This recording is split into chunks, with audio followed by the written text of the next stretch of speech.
Good morning students. आज मैं आपको 2 वीडियो दे रही हूँ। 2 वीडियो इन द सेंस कि एक आपके रिप्रोडक्शन वाले चैप्टर का है, जिसको मैंने कहा था कि मैं आपको आंसर्स को इलाबोरेट कर दूंगी डिस्क्रिप्शन फॉर्म में। दूसरी चीज़ जो है कि एक आपका वीडियो है हेरिडिटी एंड इवोल्यूशन का, उसमें एक क्या होगा, आई थिंक 2 होंगे। ठीक है, तो मतलब कहना मैं चाहती हूँ इस समय आपके दो चैप्टर वाइज वीडियो हो गए हैं ना। एक हेरिडिटी एंड इवोल्यूशन का, उसे अलग कर दो, और एक आपका रिप्रोडक्शन वाले चैप्टर का।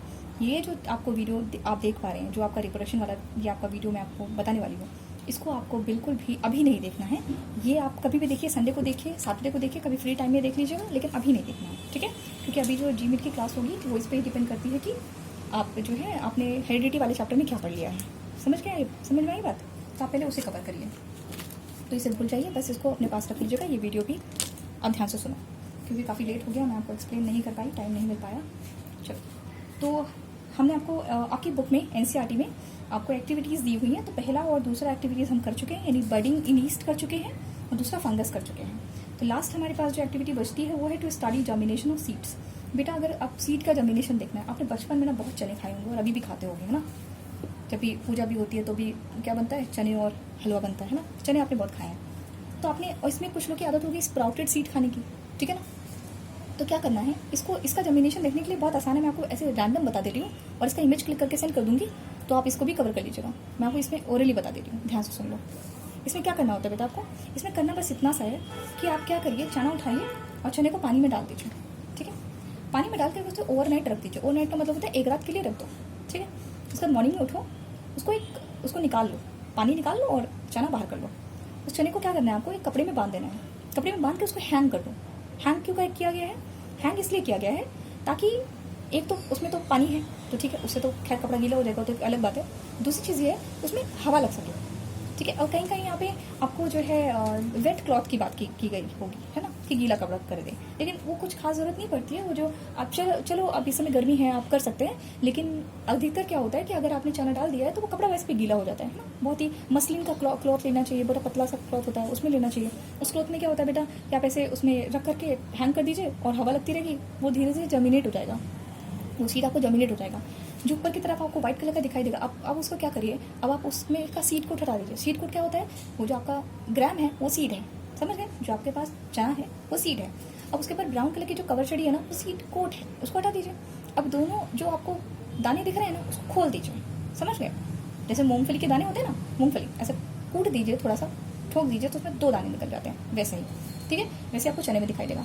उसको आप खोलेंगे ना हल्का सा, थोड़े टाइम के लिए छोड़ दीजिए। फिर जब आप उसे खोलेंगे तो आप देख पाएंगे एक ऊपर की तरफ आपको नॉच दिखाई दे रही होगी, ऊपर की तरफ। ठीक है, जहाँ पे वैसा मैं बता रही हूँ, देखो, मैंने कहोगे सब ऐसे ही बोल दिया, बनाया नहीं। देखो ये रहा चना आपका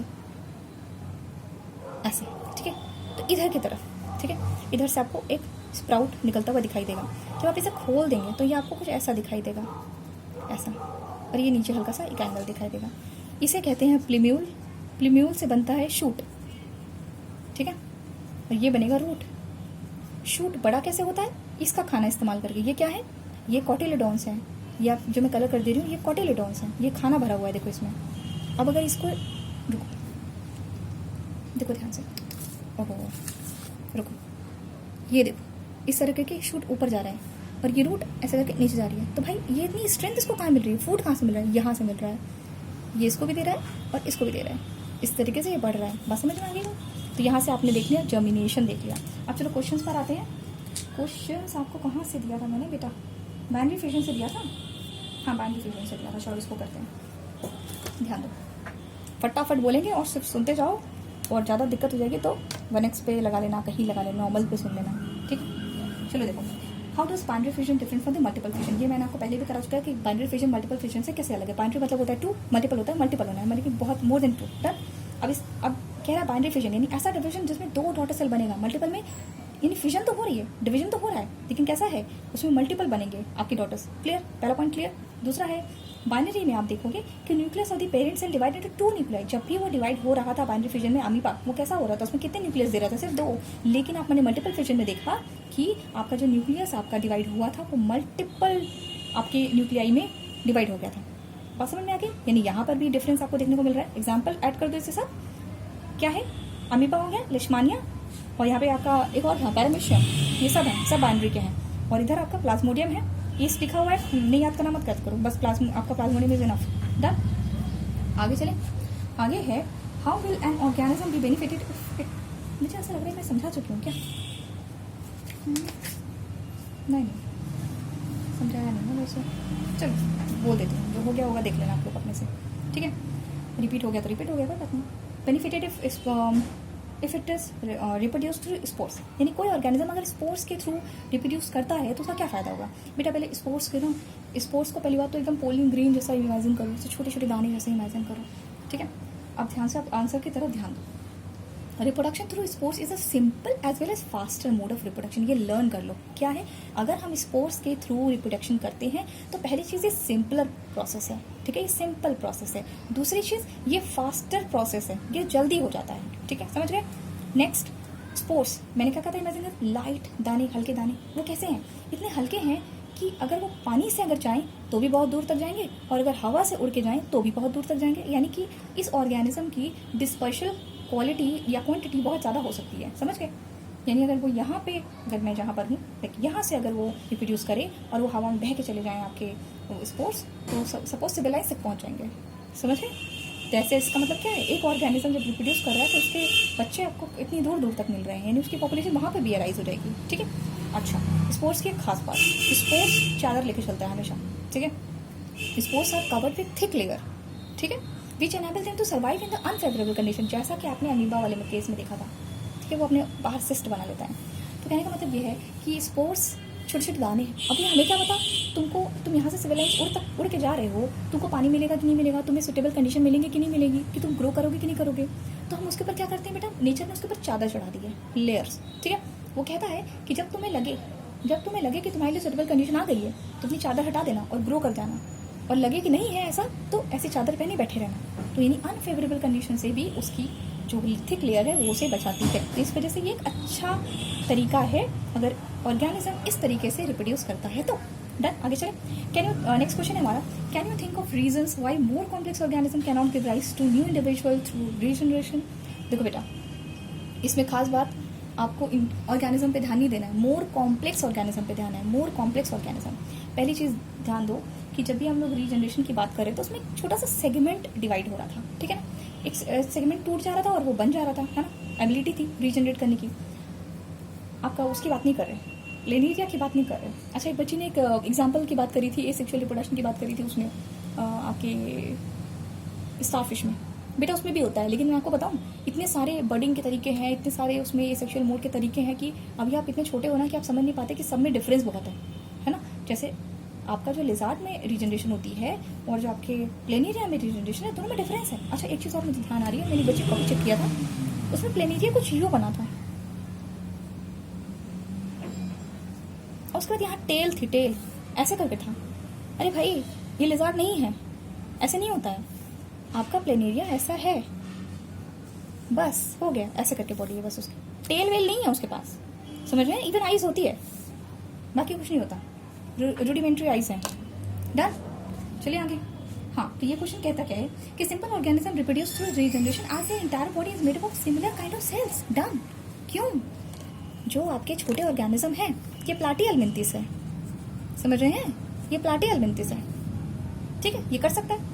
इसकी बॉडी कैसे बनी है, सेल से बनी हुई है, बहुत ज़्यादा कॉम्प्लेक्सिटी नहीं है, बड़े बड़े ऑर्गन्स ऐसे करके चीज़ें नहीं आई हैं इसके पास, ठीक है। उस लेवल पे मत जाओ, हमसे कंपेयर करोगे तो बिल्कुल नहीं है इसके पास कुछ उस लेवल का। तो ये कर सकता है, यानी कि कहीं आप देखें तो ये बहुत ज़्यादा सिंपल तो नहीं है, लेकिन थोड़ा यानी सेकंड ग्रेड का ऑर्गेनिज्म है ये, ठीक है। और अगर यहीं पर आप लिजार्ड की बात कर लें, यहीं आप लिजार्ड की बात कर लें, अगर लिजार्ड तो इवन बड़ी फैमिली से आती है, ठीक है, लिजार्ड बड़ी फैमिली से आती है, लेकिन होता क्या है ना कि ये भी, इसको आप बीच से काट कर दोगे तो ये रीजनरेट नहीं कर पाएगी। तो इसकी भी आदत क्या है कि अगर आप थोड़ा सा काटेंगे तो हाथ को रीजनरेट कर लेगी, टेल काट देंगे टेल रीजनरेट कर लेगी, सब जगह ये कैपेसिटी नहीं है, इसीलिए तो ये ये आपका कायदे का रीजनरेशन दिखाती है, ठीक है। ये भाई साहब तो पूरा रीजनरेट कर लेते हैं, ठीक है। तो पहला क्या हुआ कि इनकी पूरी की पूरी बॉडी एक ही तरीके के सेल से बनी होती है, लेकिन कॉम्प्लेक्स ऑर्गेनिज्म में क्या होता है, तो बहुत तरीके के सेल्स होते हैं बेटा, बहुत तरीके के सेल्स होते हैं, 11वीं में पढ़ोगे तुम लोग, ठीक है। तो बहुत हाई डिग्री का वेरिएशन आता है, समझ गए। इस वजह से कॉम्प्लेक्स ऑर्गेनिज्म में ये प्रोसेस एकदम सुटेबल नहीं है। दूसरी चीज़, there are specific organs to do specific function. जाहिर सी बात है, हमारे पास क्या है, हमारे पास स्पेसिफिक ऑर्गन स्पेसिफिक फंक्शन के लिए है। इनके पास ऐसा क्या है, इनके पास क्या था, यहाँ पे स्पेशलाइज सेल थे जो ये काम कर रहे थे, हमारे पास वैसा कुछ नहीं है। डन। फिर there is a labour division in the body of complex organism. हमारे जो ऑर्गेनिज्म होते हैं, जो कॉम्प्लेक्स ऑर्गेनिज्म होते हैं, वो डिवीजन ऑफ लेबर होता है। डिवीजन ऑफ लेबर का मतलब क्या होता है कि हम कोई काम अकेले नहीं करते। आप अगर एक सेल को देखोगे तो एक न्यूक्लियस जो है उसमें से बहुत सारे काम हैं, जैसे डीएनए रेप्लिकेशन है, हाँ, अब प्रोटीन सिंथेसिस है, बहुत सारे काम है, लेकिन वो सबको बांट रखा है। कॉल की तुम ये काम करो, एंडोप्लाज्मिक तुम ये काम करो, एक को ट्रांसपोर्टर बना दिया है, समझ पा रहे हो। तो इस तरह से वो काम कराता है, अपने से सारा काम नहीं करता। वो डिवीजन ऑफ लेबर है, यानी काम जो, यानी कि श्रम है, जो श्रम, हाँ, परिश्रम, परिश्रम का श्रम निकाल दो, श्रम मेहनत। तो जो मेहनत है ना, उसको उसने बंटवारा कर रखा है, बंटवारा कर रखा है ताकि काम जल्दी हो जाए। ठीक है, समझ रहे हो किस लेवल की कॉम्प्लेक्सिटी है हमारी बॉडी में। नेक्स्ट है रीजनरेशन। ये तो मैं बता चुकी आपको, regeneration is carried out by the specialised cell, जो कि हमारे कॉम्प्लेक्स ऑर्गेनिज्म में प्रेजेंट ही नहीं है। डन, क्लियर हो गया। नेक्स्ट क्वेश्चन आते हैं, why is vegetative propagation practised for growing some type of plants. हाँ, ये बताया होगा पहले भी, लेकिन सुन लो। Vegetative propagation is generally preferred to growing those plants which can not produce their seeds. देखो क्या बोला, वेजिटेटिव प्रोपगेशन उसके उस प्लांट्स के लिए बहुत ज़्यादा इंपॉर्टेंट है जो अपने सीड्स नहीं बनाते। डन, जो अपने सीड्स नहीं प्रोड्यूस करते। अच्छा, दूसरी चीज़, या तो कुछ उसमें ऐसे होते हैं जो नॉन विएबल सीड्स होते हैं। इनका क्या मतलब होता है कि जो सीड्स बहुत टाइम के लिए, है ना, जो बहुत टाइम के लिए डोरमेंसी पे रह नहीं सकते। समझ रहे हो। रुको रुको, थोड़ा पढ़ें फिर से। क्या हाँ, सॉरी बेटा, उल्टा बता दिया। ठीक है, देखो मेरे पास सुनो, अगर किसी सीड में वायबिलिटी है, ठीक है, अगर वायबल है, वायबल का मतलब होता है कि वो 20 ईयर्स तक अपने आप को सेव कर सकता है। सपोज कोई सीड है, अपने आप को 20 ईयर्स तक सेव कर सकता है, डोरमेंसी में जा सकता है। डोरमेंसी का मतलब होता है रेस्ट कंडीशन, जब तक उसे फेवरेबल कंडीशन ना मिल जाए। देखो ध्यान से, अभी स्पोर्ट्स की बात हो रही थी, वैसी सीड की बात। अगर कोई सीड अनफेवरेबल कंडीशन में अपने आप को बचाने के लिए रेस्ट पर चला जाता है, तो उसे हम डोरमेंसी कहते हैं। क्या समझ में? डोरमेंसी कहते हैं। जैसे चोट लगने पर, यानी कि हम काम करने के लायक नहीं, चोट लगने पर हम घर में रेस्ट करते हैं, तो हम उसे अपने लिए डोरमेंसी कह सकते हैं, but this is not a good term for us. Understood? आगे चले। Why is DNA copying an essential part of process of reproduction? Common सी बात है, अगर डीएनए कॉपिंग नहीं होगा तो कौन सा मटेरियल आपके दूसरी बॉडी में जाने वाला है ना? The process of reproduction results in the production of offspring which resemble to their parents. Reproduction में क्या होता है, जो बच्चा होता है वो पेरेंट्स जैसा दिखाई देता है ना? तो अगर ये चीज़ कैसे होगी, ये तो तभी होगी, और उसका सारा इन्फॉर्मेशन किसके पास है, डीएनए के पास है। तो डीएनए तो कॉपी होना जरूरी है। डन, वरना इन्फॉर्मेशन आपकी एक बॉडी से दूसरी बॉडी तक नहीं जाएगी। सिंपल, ये एक्सप्लेन्ड है, ऑलरेडी एक्सप्लेन्ड है। कुछ ना आए तो मुझे बाद में बताना। Next question, how is the process of pollination different from the fertilisation. बिल्कुल सही, बिल्कुल सही, ध्यान दो। देखो फर्टिलाइजेशन क्या है, ध्यान से देखो। फर्टिलाइजेशन का मतलब होता है fusion of male and female gamete, बस इतना, ठीक है। पॉलिनेशन का मतलब समझो, transfer of pollen grain from anther to stigma, यानी कि जो अगर पोलन ग्रेन्स हैं, एक्चुअली पहली बात तो ये मेल गैमेटोफाइट है ना, ये कोई मेल गैमेट नहीं है, ये मेल गैमेटोफाइट है। इसको कहाँ तक पहुँचा रहे हैं, स्टिग्मा तक पहुँचा रहे हैं। दोनों में बहुत डिफरेंस है। पॉलिनेशन प्रीसीड्स फर्टिलाइजेशन, पॉलिनेशन पहले होगा, उसके बाद फर्टिलाइजेशन होगा, तो डिफरेंस है। समझ गए ना? देखो समझो मैं क्या कहना चाहती हूँ। देखो रुको, कलर चेंज करते हैं। देखो, कहना नहीं चाहती हूँ कि फर्टिलाइजेशन क्या है। देखो इसे ऐसे कर लेते हैं। देखो फर्टिलाइजेशन का क्या मतलब होता है, फर्टिलाइजेशन देख लेना स्पेलिंग, फर्टिलाइज ऐसे TION, ठीक है। लो, ये रहा मेल गैमेट, ये रहा फीमेल गैमेट, लो भाई इनको फ्यूज कर दो, हो गया फर्टिलाइजेशन, सिंपल, कोई दिक्कत नहीं। लेकिन पॉलिनेशन का क्या मतलब होता है, पॉलिनेशन का मतलब होता है ये रहा आपका एंथर के अंदर बना है आपका पोलन ग्रेन। इस पोलन ग्रेन को आपको स्टिग्मा तक लेके जाना है, लेकिन ये जो पोलन ग्रेन है ना, ये गैमेट नहीं है अभी तक, इसके अंदर गैमेट बनता है ना, यहाँ पहुँच जाता है ना, फिर बनता है गैमेट। इसके अंदर डिवीजन होती है, तब जाके इसके अंदर गैमेट बनता है। 2 गैमेट, कितने गैमेट, 2 गैमेट, समझ गए? तो पहली बात ये गैमेट को ले नहीं जा रहा, ये तो ट्रांसफर ऑफ पोलन ग्रेन है ना, वो पॉलिनेशन है। अच्छा एक चीज़ और, पॉलिनेशन पहले होती है, पॉलिनेशन अगर नहीं होगी तो आपका फर्टिलाइजेशन नहीं होगा प्लांट्स में। यहाँ पे क्या है, मेल गैमेट मिल गया, फीमेल गैमेट मिल गया, मिला तो काम खत्म। यहाँ पे क्या है, फर्टिलाइजेशन में देखिए फर्टिलाइजेशन आकर only after pollination when the pollen grains have germinated on the, देखो यहाँ पे क्या होता है ये इसके आगे की बात कर रहे हैं, कह रहा है फर्टिलाइजेशन का क्या मतलब होता है। फर्टिलाइज देखो यहाँ पे कह रहा है पॉलिनेशन के बाद फर्टिलाइजेशन होगी, तो वही वो कहना चाह रहा है कि फर्टिलाइजेशन तो तब होगी ना जब पॉलिनेशन से पोलन आएगा और पोलन में गैमेट बनेगा और तब जाके वो फ्यूज होगा, तब मैं उसे फर्टिलाइजेशन कहूँगा। तो डिफरेंस तो है। ओके आगे सुन, pollination carries the male gamete producing pollen grain to the female sex organ. वही सेम चीज़ जो मैंने कहा, पॉलिनेशन में क्या होता है, पॉलिनेशन में मेल गैमेट, अब तुम लोग को देखो यहाँ पे बहुत अच्छा चीज़ लिखा हुआ है, mail gamete producing pollen grain. Male gamete को बनाने वाला पोलन ग्रेन को लेकर आया जाता है और कहाँ डाला जाता है, फीमेल सेक्स ऑर्गन की तरफ डाल दिया जाता है। डन। फर्टिलाइजेशन में क्या होता है, fertilisation brings about fusion of gamete. लेकिन फर्टिलाइजेशन क्या है, इसका मतलब है सिर्फ इन दोनों का फ्यूजन, सिंपल, कुछ नहीं है और। डन। इसमें आपको 2 पॉइंट मिलेंगे, इसमें आपको 2 पॉइंट मिलेंगे। बहुत ज़्यादा मैंने जो क्लिप्स दी है ना इस बुक की, बहुत घुमा फिरा के बार बार सेम चीज़ लिखी गई है, इसमें कुछ खास नहीं है। ठीक है, आप आराम से 2 पॉइंट ले सकते हैं, इससे ज़्यादा कुछ है भी नहीं। जबरदस्ती घुमा फिरा के बार बार 3 पॉइंट लिख रहा है, कोई मतलब नहीं है। आगे चलें, what is the role of seminal vesicles and the prostate gland. देखो ध्यान से, वो आपको कलरफुल वाला डायग्राम याद होना चाहिए। सेमिनल वेसिकल पहली बात तो क्या है, तो तुम्हें बताना पड़ेगा, ये पेयर्ड ऑर्गन है। इसमें बहुत सारी चीज़ें लिख दी हैं, आप सिंपल देखो क्या याद करो, पेयर्ड ऑर्गन है, सॉरी पेयर्ड ग्लैंड है। ठीक है, उसमें क्या सिक्रेट होता है, एल्कलाइन फ्लूइड सिक्रेट होता है, ये भी मैंने बताया है।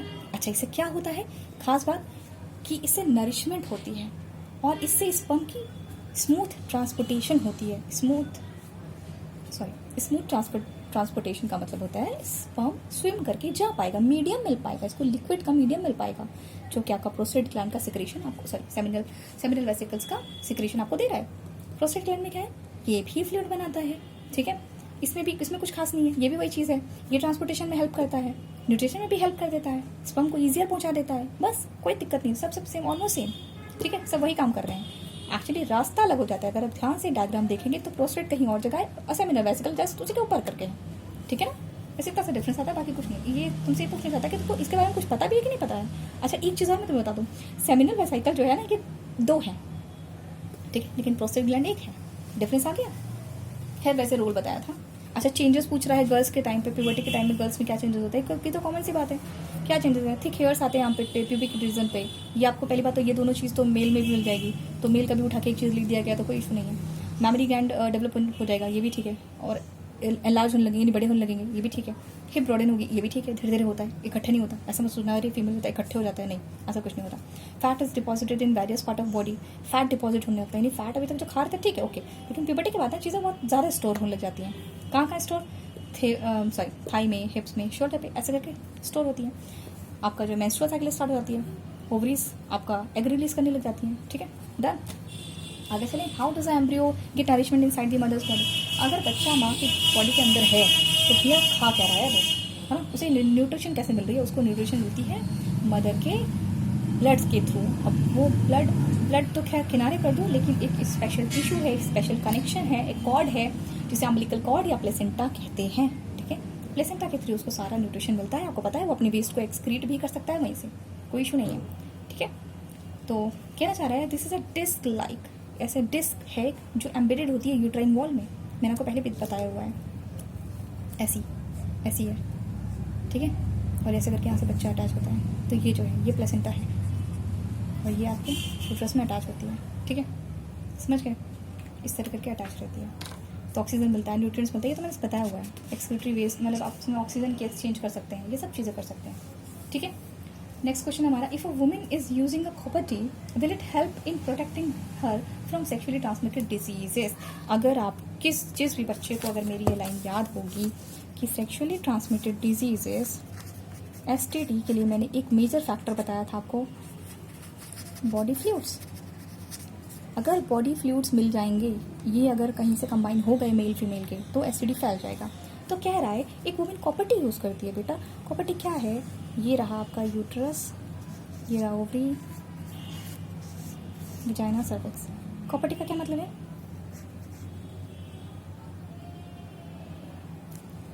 रुको, हमेशा उल्टा बना देती हूँ, गड़बड़ हो गई। ऐसी ये कॉपर की टी होती है, कॉपर की बनी हुई टी होती है, उसे यहाँ पे ऐसे करके लगा देते हैं। ये उल्टा हो गया, एक्चुअली ऐसे रहती है, नीचे की तरफ रहती है, जैसे दिख रही है वैसे रहती है। ठीक है, अब ध्यान दो क्या करना है। इसकी वजह से क्या हो रहा है?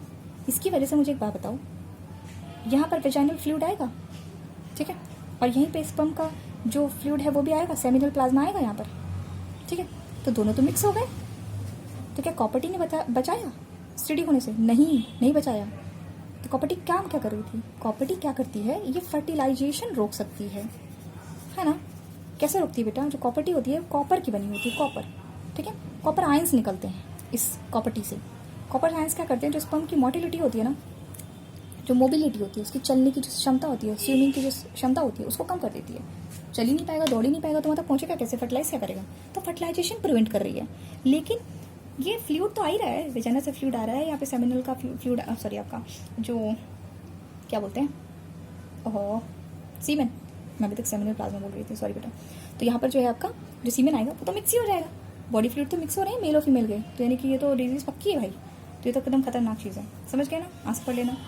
नेक्स्ट क्वेश्चन है आपका, अगर कुछ क्वेश्चन बच जाएंगे तो मैं आपको नेक्स्ट टर्न पे करा दूंगी, काफ़ी ज़्यादा क्वेश्चन हैं। Asexual reproduction take place through the budding in, कह रहा है ए सेक्शुअल रिप्रोडक्शन, देखो बेटा, हाँ इसका आंसर आपका ईस्ट है, बडिंग से करता है, सिंपल। ये तो आपको देखो, मैं बताऊँ, देखो डायग्राम, अगर मैं ईस्ट का डायग्राम बना दूँ तो इसका डायग्राम मैं कुछ यूँ बनाऊंगी, ऐसा ऐसा ऐसा, तो देखो बड ही तो है ये, है ना? मुझे डायग्राम बनाना आता है तो मीन्स मुझे आंसर आता है। फिर which of the following is not a part of female reproductive system? जाहिर सी बात है, ओवरी, यूट्रस, फैलोपियन ट्यूब तो सब होता है फीमेल में, वैसा डिफरेंस नहीं होता है, सिंपल मेल में होता है, तभी तो वैसेक्टोमी कहते हैं उसको, जब हम सर्जिकल करा लेते हैं। एंथर कंटेन, एंथर में क्या होता है बेटा? फिलामेंट होती है और एक ऊपर एंथर होता है, क्या उसमें है ही क्या? एंथर, अच्छा कह रहे हैं एंथर कंटेन क्या करता है, सॉरी बेटा सॉरी। हाँ तो ऑप्शन है, सेपल नहीं होगा, सेपल फीमेल का पार्ट है, कापल फीमेल का पार्ट है, ओव्यूल फीमेल का पार्ट है, पोलन ग्रेन कंटेन करता है, सिंपल आंसर, कोई दिक्कत नहीं। फिर कह रहा है सेक्सुअल और एसेक्सुअल के बीच में एडवांटेजेस क्या है सेक्सुअल रिप्रोडक्शन के? कॉमन सी बात है, डाइवर्सिटी क्रिएट होती है ना, डीएनए कॉपिंग होती है जिसमें वेरिएशंस आ जाते हैं और न्यू स्पीशीज बन सकती है, ये भी एक अच्छा आंसर है। और बाकी बताया कि वेरिएशन की वजह से आपको सर्वाइवल चांस अच्छा मिल जाता है, सिंपल, 3 पॉइंट हो गए।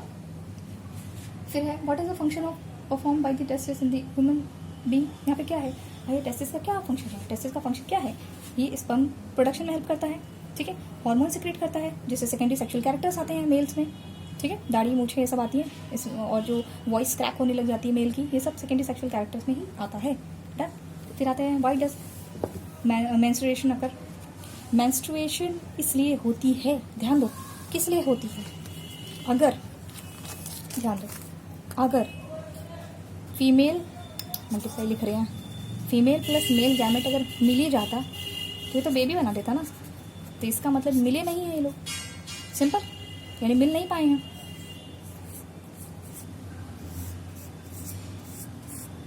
यहाँ पर आपको ओवा मिलना चाहिए और यहाँ से यहाँ पे स्पर्म को यहाँ तक जाना चाहिए, यानी ये नहीं मिल पाया। अगर नहीं मिल पाया तो मैंने आपको बहुत अच्छे से समझाया था कि बेटा इसको गेस्ट की तरह समझो। ये ओवा सोचता है कि कोई आएगा और फर्टिलाइज करेगा, ठीक है, उसकी, और जब फर्टिलाइज कर देगा तो बेबी बनेगा, बड़े बड़े सपने देखने लगता है ओवा, ठीक है। तो ये ओवरी देखती है, तो ओवरी क्या करती है? यहाँ पे बड़ी अच्छी चादर बिछा देती है मोटी मोटी, ताकि बच्चा रहेगा, वाह अच्छा लगेगा, मजा आएगा, समझ रहे हो।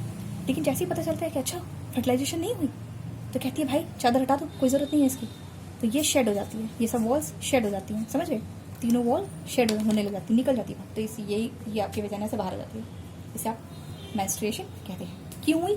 क्योंकि फर्टिलाइजेशन नहीं हुई। बाकी सारा चीज़ मैं एक्सप्लेन कर चुकी हूँ, बाकी सब कुछ सिंपल है, कुछ आए ना समझ में आए तो बताना मुझे। आगे चले, आगे है लेबल डायग्राम आपका फ्लावर का, ये बहुत सिंपल है, इसको मैं बनाना सिखा दूंगी आपको, कोई टफ काम नहीं है। आगे चले, आगे है वेरियस मेथड, बताइए कॉन्ट्रासेप्शन के। मैकेनिकल, देखो मैकेनिकल क्या मैटर क्या होता है? मैकेनिकल या ऐसे बोले फिजिकल बैरियर मैटर। फिजिकल का मतलब होता है फिजिकल और केमिकल, समझ रहे हैं? फिजिकल मतलब बाहर का, जैसे मैं आपको बता रही हूँ, बहुत सिंपल, आप कैसे याद रखेंगे? देखो फिजिकल कॉन्टैक्ट, समझ रहे हैं? फिजिकल कॉन्टैक्ट ऐसे, ये आपकी बॉडी, ये आपकी बॉडी, आप ऐसे टच करते हैं, ये फिजिकल कॉन्टैक्ट है, ये फिजिकल कॉन्टैक्ट है। क्या बोला मैंने? ये फिजिकल, अगर आपकी बॉडी किसी की बॉडी से टच होती है तो वो एक फिजिकल कॉन्टैक्ट है। हैंड शेक करना फिजिकल कॉन्टैक्ट है, अंडरस्टूड, डन। अच्छा तो कह रहा है मैकेनिकल या बैरियर मैथड, यानी कि कुछ ऐसा करो, कुछ ऐसी चीज़ करो जिससे आपका बॉडी मैच ना कर पाए, आपका बॉडी मिल ना पाए, ठीक है। अच्छा ठीक है, तो यहाँ पर क्या यूज़ करते हैं बेटा, यहाँ पे यूज़ करते हैं जैसे कॉन्डोम से। कॉन्डोम का एग्जांपल बहुत फेमस है, टीवी वगैरह पे आता रहता है, तुम लोग अच्छे से जानते होगे। यहाँ पे क्या होता है कि जो मेल पेनिस होती है, लाइक मेली पेनिस होती है, कॉमन सी बात है। पेनिस में क्या होता है कि इसके ऊपर आप क्या करते हैं, ये कवर चढ़ा देते हैं, किसकी, कॉन्डोम की। कॉन्डोम चढ़ाने की वजह से क्या होता है, देखो बेटा, अगर कॉन्डोम चढ़ा हुआ है तो इसके ऊपर, इसके अंदर से जो भी आपका स्पर्म आएगा या टोटल कह लें सीमेन आएगा, वो इसी में स्टोर हो जाएगा, इसी में स्टोर हो जाएगा। वो यहाँ फीमेल की बॉडी में स्प्रेड नहीं होने पाएगा, क्योंकि आपने क्या कर रखा है, आपने कुछ पहन रखा है, आपने कुछ लगा रखा है। लगाने की वजह से जो फीमेल की वजाइना है और जो आपका पीनिस है, वो दोनों मैच नहीं कर पा रहे, वो दोनों टच नहीं हो पा रहे। इट मीन्स कि ये क्या है, ये आपका फिजिकल बैरियर मेथड है। और जब नहीं टच हो पा रहे तो ना कोई चीज़ बाहर जा रही है तो ये फर्टिलाइज नहीं करेगी, सिर्फ फर्टिलाइजेशन को बचाना है ना। कॉन्ट्रासेप्शन का क्या मतलब है, बर्थ कंट्रोल करना, किसी भी तरीके से फर्टिलाइजेशन रोको, दिमाग लगाओ, वो रोको, ठीक है, वरना पॉपुलेशन बहुत ज़्यादा ह्यूज हो जाएगी और फिर प्रॉब्लम बहुत ज़्यादा हो जाएंगी। केमिकल मैथड, केमिकल में आप ऐसी कोई दवा खा लीजिए, पिल्स खा लीजिए। पिल्स क्या होती है, पिल्स मतलब मेडिसिन है ना, दवाएं। तो इस दवाओं में क्या होता है बेटा, हार्मोन्स होते हैं, ये हार्मोन का कॉम्बिनेशंस होते हैं, ठीक है। इसको खाने से ये सिग्नल नहीं दे पाती, समझ रहे हो। जैसे क्या कि देखो, ये एक सुटेबल कंडीशन नहीं देंगी। अगर सपोज यहाँ पर आपका स्पर्म आ भी जाएगा, केमिकल मेथड की बात करें, अगर स्पर्म चला भी गया, अंदर चला भी गया, ये पिल्स इतनी ख़राब कंडीशन कर देंगी इस यूट्रस के अंदर कि ये बेचारा फर्टिलाइज नहीं कर पाएगा, ठीक है। हार्मोनल चेंजेस कर देंगी। ये जो टिकी हुई है ना वॉल, ये जो वॉल टिकी हुई है बच्चे के आने के लिए खुशी में, ये प्रोजेस्टेरॉन की वजह से है, ठीक है, समझ गए। लेकिन अगर आपने पिल्स खा लिया तो इसने बोला भाई प्रोजेस्टेरॉन को क्या करो, प्रोजेस्टेरॉन गिरा दो, प्रोजेस्टेरॉन का लेवल कम कर दो। जैसे ही प्रोजेस्टेरॉन का लेवल कम हो जाएगा, ये पूरा शेड हो जाएगा। और जब बेटा ये शेड हो गया तो स्पर्म भी निकल के बाहर आ जाएगा, कोई रह नहीं पाएगा। भाई तुमको बोला गया, हमने टिकाने के लिए तुमको ये जगह दी है, और जैसे ही तुम आए हमने चादर खींच ली, कहाँ लेटोगे, हमने चादर खींच ली, काम खत्म, समझ गए। मेंस्ट्रुएशन हो गया, फर्टिलाइजेशन नहीं हुआ, इसका मतलब समझ गए, यानी हार्मोन कंट्रोल कर लिया गया है। दूसरा तो इसी में ओरल पिल्स है, कुछ वेजाइनल पिल्स भी आती हैं या वेजाइनल क्रीम्स आती हैं, वो भी होती हैं। अच्छा, आईयूसीडीज क्या होता है, आईयूसीडीज का मतलब होता है इंट्रा यूटेराइन कॉन्ट्रासेप्टिव डिवाइसेस, यानी कि यूट्रस के अंदर यूज करने वाले डिवाइसेस। यूट्रस के अंदर, ये रहा आपका यूट्रस, ये यूट्रस है, ये वाला पार्ट, ये वाला पार्ट, ये वाला पार्ट। यहाँ पे कोई चीज़ ऐसा लगा दीजिए जिसकी वजह से फर्टिलाइजेशन रोक दें। तो भाई अभी तक मैंने पढ़ा ना, क्या पढ़ा मैंने, कॉपर टी लगा दो, सिंपल, बच गए। अच्छा, कॉपर टी लगाने के लिए एक खास बात कि ये बहुत स्किलफुल काम है, इसको एक अच्छे नर्स से कराना चाहिए, ऐसे किसी भी इंसान से नहीं कि दो भाई कर दो, ऐसा नहीं होता है, समझ गए। फिर लास्ट वन है आपके पास सर्जिकल मेथड बचता है। सर्जिकल मेथड में आप क्या करते हैं, सर्जिकल मेथड में आप सिंपली क्या कर लीजिए, ब्लॉक कर दीजिए, एरिया ब्लॉक कर दीजिए। ये देखिए, यहीं पे आके फर्टिलाइजेशन करोगे ना तुम, मैं इसे काट देती हूँ, डन। ऐसे ही मेल का पार्ट दिखेगा, वैसा डिफरेंस जहाँ पे होगी हम वैसे डिफरेंस को कट कर देंगे, आपका स्पर्म नहीं जा पाएगा। ऊपर से सारे फ्लूइड जाएंगे, कोई मतलब नहीं है, लेकिन उसमें स्पर्म नहीं होगा कभी, तो फर्टिलाइजेशन रुक गई, simple. How are the modes of reproduction different in the unicellular and multicellular organism. How are the modes of, हाँ, यूनिसेलुलर ऑर्गेनिज्म और मल्टीसेलुलर ऑर्गेनिज्म में कैसे कैसे आपके जो आपका मोड ऑफ रिप्रोडक्शन है वो डिफरेंट है। भाई डिफरेंट तो है, the mode of reproduction are different in unicellular and multicellular organism. The unicellular organism have only one cell, तो बाइनरी फिजन उसके लिए बहुत अच्छा होता है ना। There is no separate tissue for the reproduction, तो उसके पास कोई दूसरा टिश्यू भी तो नहीं है, एक ही सेल है, उसे एक ही सेल से सब कुछ करना पड़ेगा, चाहे ग्रोथ कर ले, चाहे रिप्रोडक्शन कर ले, चाहे कुछ भी कर ले, चाहे सेल ग्रोथ कर ले। अच्छा, एक बच्ची का क्वेश्चन था, अभी मैं समझाती हूँ, रुको। So they can reproduce by the process of fission, simple, कोई दिक्कत नहीं है, चाहे बाइनरी कर लो चाहे मल्टीपल कर लो, डन। चलो, तो इस तरह का डिफरेंस आपको देखने को मिलेगा। लेकिन मल्टी सेलुलर ऑर्गेनिज्म में क्या होता है, बहुत सारे सेल्स होते हैं, हाँ, बहुत सारे फंक्शंस होते हैं, तो वो क्या कर सकते हैं, वो आपका सेक्सुअल भी कर सकते हैं और एसेक्सुअल मेथड भी इस्तेमाल कर सकते हैं, वो फ्री होते हैं, वो कुछ भी इस्तेमाल कर सकते हैं। चलो और क्वेश्चन देख लेते हैं। How does reproduction helps in providing stability to the population of the species. अच्छा, देखो बेटा क्या होता है, पहली चीज़ ये कि जब आप रिप्रोडक्शन कर रहे हैं, ठीक है ना, और जब आप पॉपुलेशन की बात कर रहे हैं, तो स्टेबिलिटी इन द सेंस कि अगर कोई जो बहुत पुराना ऑर्गेनिज्म है, जब उसकी लाइफ खत्म होती जा रही है, तो आपको एक नया ऑर्गेनिज्म ऐड भी करना है, ठीक है, तो आपको उस पॉपुलेशन को स्टेबल भी रखना होना चाहिए, ठीक है। तो कह रहा है reproduction helps in providing stability to the population of the species because it helps living organism to produce new individuals that resembles to the parent. That resembles to the parent, ये कोई बहुत बड़ा मसला नहीं है। सवाल ये है कि न्यू ऑर्गेनिज्म प्रोड्यूस हो पा रहे हैं। अगर रिप्रोडक्शन नहीं होता तो बहुत सारे न्यू ऑर्गेनिज्म नहीं आते। न्यू ऑर्गेनिज्म नहीं आते, जो पुराने हैं वो भी चले जाते, तो खत्म, पॉपुलेशन खत्म। तो पॉपुलेशन की स्टेबिलिटी नहीं मेंटेन है, तो उसे स्टेबल बनाना है ना। अगर कोई जा रहा है तो उसको भरते जाओ जगह, आगे आने तो बच्चों को, फिर पीछे वाले उनकी एज हो जाएगी, वो निकल जाएंगे, फिर नए बच्चे आएंगे। समझ गए ना? आगे चले। फिर इसी में आगे लिखा हुआ है the process of reproduction also introduce new variations. हाँ, ये बात भी बहुत अच्छी है। स्टेबिलिटी के साथ साथ न्यू वेरिएशंस आती हैं। न्यू वेरिएशंस क्या करती हैं? वो आपके सर्वाइवल के चांसेस बढ़ा देती हैं। ठीक है, क्योंकि आपने कुछ ना कुछ ऐसा नया होता है जो एनवायरमेंट के हिसाब से बहुत सही होता है। आगे चले। What could be the reason? रुक जाओ बेटा, बैठ जाने दो। What could be the reason for adopting contraceptive methods? Simple, आप क्यों कॉन्ट्रासेप्टिव मेथड यूज करना चाहते हैं? हाँ, कह रहा है आप क्यों यूज कर रहे हैं? रीजंस हैं क्योंकि हम अनवांटेड प्रेगनेंसी को बचाना चाहते हैं। यानी कि अगर हम नहीं चाहते हैं कि मेरा बच्चा हो, और अगर सेक्सुअल प्रैक्टिस के समय वो हो गया, तो क्या उसका कौन ध्यान रखेगा? दूसरी चीज़, जब बच्चा पैदा होता है तो उससे विमेन की हेल्थ पर बहुत इफेक्ट पड़ता है। वो सिर्फ देखने को लगता है कोई इफेक्ट नहीं है ना? विमेन मशीन नहीं होती बेटा, उसके बॉडी में वो पार्ट है, वो कैपेसिटी है कि उस बच्चे को होल्ड कर सके। ठीक है, तो क्या करना होता है कि अनवांटेड प्रेगनेंसीज नहीं करानी चाहिए। उससे विमेन की हेल्थ बहुत वीक हो जाती है, खराब हो जाता है, उसका हेल्थ पूरा खराब हो जाता है। ठीक है, दूसरी चीज़, एसटीडी से बचने के लिए हम कॉन्ट्रासेप्शन यूज़ कर सकते हैं, है ना? हम अगर नहीं चाहते कि हमारे बहुत सारे बच्चे हों, बहुत सारे अनवांटेड बच्चे हों, जिसको हम अगर हम एक चाहते हैं तो झटके हमने कर लिया, लेकिन हम चाहते हैं अब फर्टिलाइजेशन ना हो, अब कोई बच्चा ना बने, तो उसके लिए हमें कॉन्ट्रासेप्शन यूज़ करना पड़ेगा। तो दैट्स कॉल्ड अनवांटेड प्रेगनेंसी। जो आप नहीं चाहते हैं वैसी प्रेगनेंसी के लिए आपको रोकना पड़ेगा। दूसरा, एसटीडीज बताया मैंने। एसटीडी से बचने के लिए आपको ऐसे मेथड यूज़ करने पड़ते हैं जैसे कॉन्डोम एक आपका कॉन्ट्रासेप्टिव मेथड है, लेकिन आप एसटीडी के लिए उसे इस्तेमाल करते हैं। ठीक है, कॉन्डोम एक ऐसा मटेरियल है जो आपको एसटीडी से बचाता है, ध्यान दो। चलो, यहाँ पर हो गया आपका क्वेश्चन खत्म। एक बच्ची थी, उसका क्या क्वेश्चन था? रुको, मैं फिर से बोल गई। Oh my God. हाँ, सेल डिवीजन, सेल साइकिल को करके पूछ रही थी वो, मैं बताती हूँ।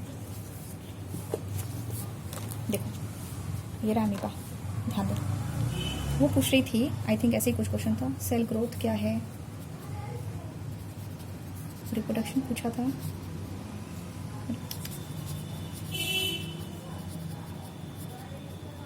और सेल डिवीजन था, ये पार्ट था। देखो, हाँ, थक गई मैं, ध्यान से देखो। जो आपके यूनिसेलुलर ऑर्गेनिजम्स होते हैं, यूनिसेलुलर, इसमें क्या होता है बेटा? ये तीनों एक ही टाइम पे हो जाता है, एक ही टाइम पे। दिखाऊं कैसे? देखो, ये रहा अमीबा, ये रहा अमीबा। ये क्या कर रहा था? ये अपने आप को सोच रहा था कि मैं रिप्रोड्यूस करूं। अच्छा, तो ये कैसे करेगा बेटा? ये अपने आप बस ऐसे दो टुकड़े नहीं बना लेगा, ये ऐसे दो टुकड़े नहीं बनाएगा, ये गलत है। ये पहले अपना साइज बढ़ाएगा, अपना साइज